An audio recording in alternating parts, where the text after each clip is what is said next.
Hey guys, welcome back to the e-commerce for dummies segment. I'm Simli and I'm Jeremy. So today we are going to talk about CLTV. What is CLTV and why is it so important for businesses, online businesses? In particular. In particular. So because a lot of people don't actually look into CLTV, but I think it should be There should be a lot more awareness being brought to, CLTV as a business metric.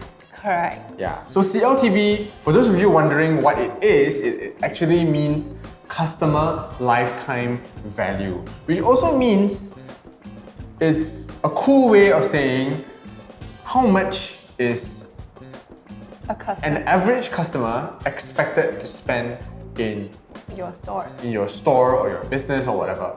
Okay? And it's especially important for, say, subscription-based companies or service-based companies that services people over a long period of time, right?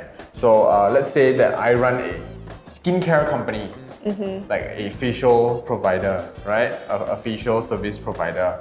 And typically, my customers work with me for about 9 months because that's how long it takes to complete a treatment and they're done for good. They don't have to come back anymore because their face will pretty already, right? And each month it costs $300, right? And I know for a fact because I've been collecting a lot of data. I know exactly how long each customer stays with me, and it's 9 months, right? And every month they have to spend $300 with me. So that means each customer will pay me $2,700 every single customer will pay me $2,700. Yes, and how did he calculate that? It's from 300 times 9 sessions. Yes, that's correct. And and we understand that not all businesses will collect data like this, so it's very important to have a CRM, a customer relationship management software of some sort, to keep track of every single customer, how much they spend with you, how long they stick with you, and then you just average out that number, and that's how you will find your average CLTV. And why is this metric so important?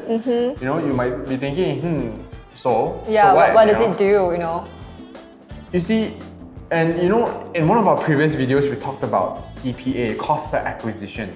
So if I know for a fact that each customer will spend $2,700 at my place, I will be able to ramp up my marketing budget by a lot, right? Like previously I was focusing on, okay, how much does my Facebook ad cost to bring in one customer?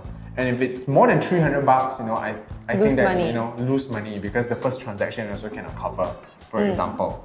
But once you've identified your CLTV and you've nailed it down to say $2,700, like I'm suddenly way more willing to spend more than that to acquire one customer because I know I can make $2,700 off this person, right? So I will probably ramp it up to $2,000. I can ramp up my marketing budget and your business will just grow and grow and grow and grow and grow.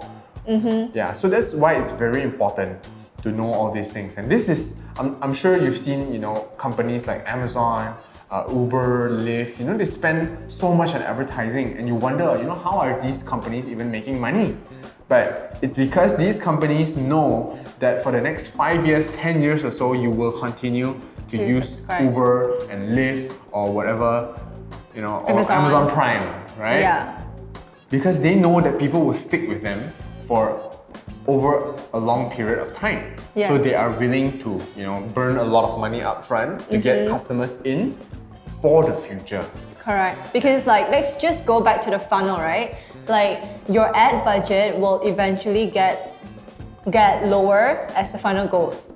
Because for example, to acquire a new fresh customer to actually purchase on your website, usually it will cost more.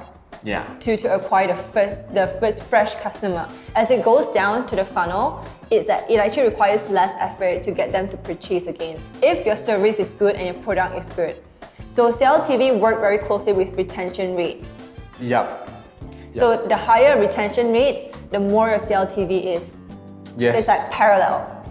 It goes I wouldn't say it's parallel. It's not really parallel.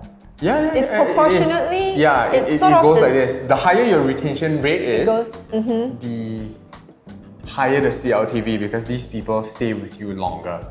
Yeah, and this is very important for subscription-based companies. If you're running a subscription box business, you want to know how long does the typical customer stick with you. You know, because people will get bored. You know, like if you do like a subscription box for snacks, one day they're just gonna be sick of paying you, and then they just leave after 9 months. And it doesn't matter how great your products are. Humans are very fickle. You know, Or they want to try new things. Yeah. Yeah, so unless you can keep that freshness up again and again and again, you know, you want to know this number to know how much you can put into your marketing dollars. Correct. So, alright, so that's it for CLTV. If you still don't understand what CLTV is, comment down below and we will try our best to explain it to you. And if you like this video, give us a thumbs up and subscribe to our video. Bye.